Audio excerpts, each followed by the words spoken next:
cracking sounds bring satisfaction and relief, while for others the noise is irritating and cringe-inducing. The sharp sound of cracking joint is certainly polarizing, but how is it produced, and could cracking your knuckles really be detrimental to your health? Let's find out. Your bones are connected by ligaments, and the areas where bones meet are called joints. In your body, there are three structurally different types of joints. First, fibrous joints. They are fixed like the bones in your skull. Second is the cartilaginous joints, such as in your ribs and spine, which allow limited movement. And the third one is synovial joint, such as your elbow and knees, that are easily movable. The synovial joints are surrounded by special fluid that acts like grease to minimize friction and allow movement. When you crack a joint, you really stretching the joint and pulling the bones away from each other.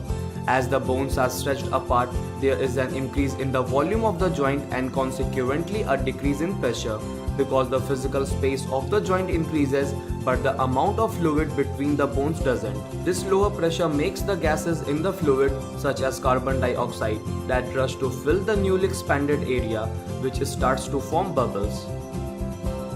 When you stretch the joints too far, you create a pressure low enough that the bubbles collapse, creating a popping or cracking noise.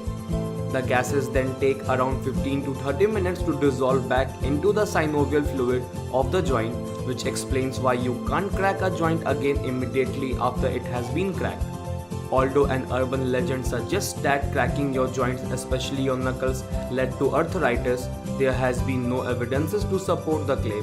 However, it is believed that frequent and repetitive stretching of the knuckles can cause a decrease in grip strength and some tissues damage in the joint capsules. So even though cracking your joints might feel good, overall it's probably best to let your joints be.